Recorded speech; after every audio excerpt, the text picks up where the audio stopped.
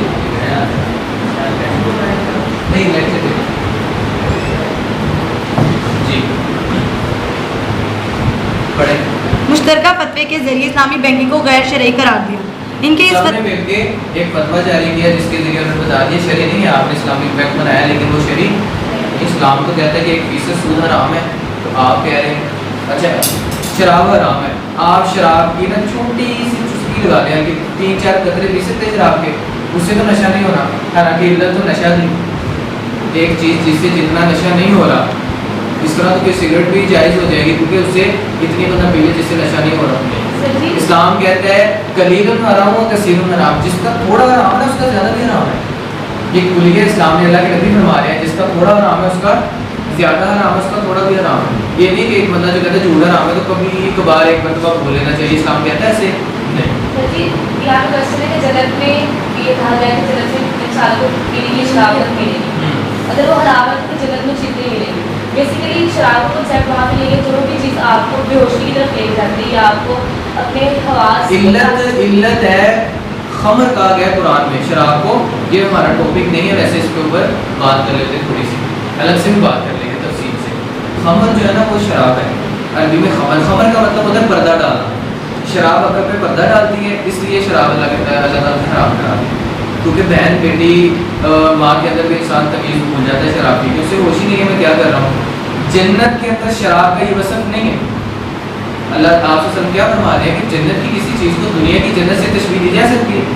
جنت میں وہ پھل ہوں گے جو ہم زمین پہ کھا رہے ہیں, ذائقہ کیسا ہوگا, کوئی چیز ہی نہیں ہے. نہ پانی ہے نہ حالانکہ دودھ بھی ہے وہاں پہ, اور اس کی تمثیل دنیا کے دودھ سے نہیں دی جا سکتی. شہد کی لہریں بھی ہیں جنت میں, اس کی تمثیل مثال دی جا سکتی ہے دنیا کے شہد سے نہیں. اسی طرح دنیا کی اور جنت کی شراب کو آپس میں ملایا نہیں جا سکتا. وہ انسان کی عقل پہ پردہ نہیں ڈالے گی, وہ انسان کو بے ہوش نہیں کرے گی, وہ انسان کو بدتمیز نہیں بنائے گی.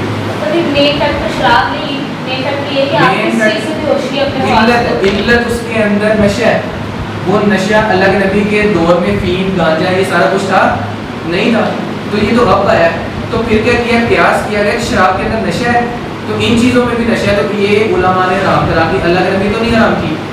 تو اس طرح مسائل فقہ کے مسائل کے اندر اصل دیکھی جاتی ہے اور وہی مسئلہ فرع میں ہوتا ہے, اور فرع اور اصل کے درمیان ایک چیز اگر کنیکٹ علت ہے نا وہ برابر ہو رہی ہے تو اس کو اس کے مسئلے کے اوپر قیاس کرتے ہوئے حرام قرار دیا جاتا ہے. آگے ان کے اس فتوے کی بنیاد یہ تھی کہ سودی نظام کی بنیاد پر قائم بینکوں نے خود کو اسلامی بنانے کے لیے جو ذرائع اور طریقے اختیار کیے ہیں اسلامی لحاظ سے وہ ناکافی ہیں, اور اپنی اصل کے اعتبار سے ان بینکوں کا نظام سودی ہی ہے, لہٰذا ناقابل قبول ہے. مروجہ اسلامی بینکنگ کی چند خرابیاں کیا ہے. اب یہ اصل چیز پڑھنے والی کہ اسلامک بینک کے اندر خرابیاں کیا ہے. ویسے تو بینک خرابی ہے لیکن اسلام کے اندر جو بینک بنائے گئے ان کی خرابیاں کیا ہے. اہل علم کا کہنا ہے کہ مروجہ اسلامی بینکنگ کا اتنا فائدہ تو نظر آتا ہے کہ جو لوگ پہلے 100% سود میں ملوث تھے وہ اگر اپنے مالی معاملات اور سودی بینکوں کو چھوڑ کر صرف اسلامی بینک میں اپنی رقم رکھیں تو وہ 100% کی بجائے مثلا 40% سود پر آ جائیں گے. یہ بندہ 100% سود پہ ہے, ٹھیک ہے, اور یہ بندہ کہتا ہے 0% سود پہ ہے. کیوں کہتا ہے سود حرام ہے, میں نے بھی سود کرنا, سود کا معاملہ نہیں کرنا. اب یہ تو 0 پہ تھا نا, یہ چاہے 100 پہ تھا, پھر اسلامک بینکنگ بننے کی بڑی وجہ کیا بنی, وہ 0 والا بھی آ گیا 40% پہ. جو 0 پہ تھا نا, 0 پہ جو 0 پہ تھا اس نے بھی 40% سود کے اندر ملوث ہو گیا. یہ خرابی ہوئی کہ نہیں, حالانکہ وہ تو 0% پہ تھا. 100 والا نے تو 100 پہ رہنا ہے, 100 والا 40 پہ آ جائے اتنی خرابی نہیں ہے جتنی ایک بندہ سود کھائے نہ اس نے 40% کھانا شروع کر دیا. اور سود حرام ہے, اللہ تعالیٰ اللہ کے نبی نے فرمایا. ابھی سود کے اوپر ہم نے سارے دلائل پڑھنے, اس میں سے ایک حدیث آپ کو سناتا تھا, وہ تقریباً 10 الگ سے نوٹ کی تھی. نبی کریم صلی اللہ علیہ وسلم نے فرمایا سود کی بہت سی شاخیں ہیں, سود کی بہت سی شاخیں ہیں, اور یہ صحیح حدیث ہے. اللہ کے نبی نے فرمایا سب سے چھوٹی شاخ ایسے ہے. کون فرما رہے ہیں, اللہ کے نبی. یہ ان کی بات نقل کر رہا ہوں, اور یہ اس لیے حالانکہ بات بتاتے ہوئے بھی شرم آتی ہے, لیکن اللہ کے نبی نے بتایا بلغوا انی ولو آیا, شرح میں شرم نہیں ہے لوگوں کو وہ بات جو بھی میں نے بتائی ہمیں بتا دی جائے. سب سے چھوٹی شاخ سود کی اپنی ماں سے زنا کرنے کے برابر ہے. رونگٹے کھڑے ہو جاتے ہیں بندے کے. سب سے چھوٹی شاخ کہا جا رہا ہے سود کی. اتنا بڑا معاملہ ہے. اللہ نے فرمایا جو سود کھا رہے ہیں اپنے پیٹوں کے اندر کس کو کہہ رہے ہیں؟ جہنم کی آگ. پھر ایک نہیں ہے یہ قرآن کے اندر اللہ تعالیٰ فرماتے ہیں یہاں اللہ الربا ویربی الصدقہ.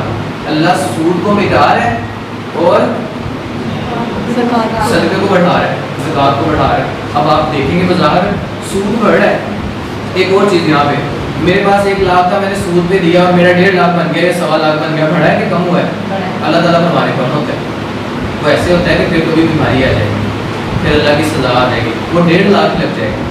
وہ 1.5 لاکھ یا 1.5 لاکھ اور بھی ادارہ پکڑنا جو ہے نا وہ بندہ پکڑ سکتا ہے. بیماری ایکسیڈنٹ ہو جائے, کس طرح اسپتالوں میں پیسے لگتے ہیں. اللہ تعالیٰ فرماتے کوئی نہ کوئی انسان کو پھٹی بڑی رہے گی اور سارے پیسے میں نکلوا لوں گا اس سے. اس طرح میں ختم کرتا ہوں سود کو, لیکن صدقہ جو ہے وہ میں بڑھاتا ہوں کہ وہ اللہ تعالیٰ کے اماؤنٹ میں سارے کا سارا سیو ہو رہا ہے. اور کل قیامت کے دن اللہ تعالیٰ اسے ڈبل کر کے لٹائیں گے, 700 گنا تک کر کے بھی لٹائیں گے. جی. لیکن دوسری طرف اس سے بڑا نقصان یہ ہے کہ جو لوگ اپنی دینداری اور اپنی احتیاط کی وجہ سے سود وغیرہ کے 0 درجے پر تھے, وہ بھی لامحالہ اسلامی ہونے کے دعوے دار بینکوں کو اسلامی سمجھتے ہوئے جزوی طور پر ہی صحیح لیکن سودی بینکنگ میں ملوث ہو جائیں گے, اور اس طرح وہ بھی سود کے 40% لیول پر آ جائیں گے, اور یقیناً یہ ایک بڑا نقصان ہے. بہرحال مروجہ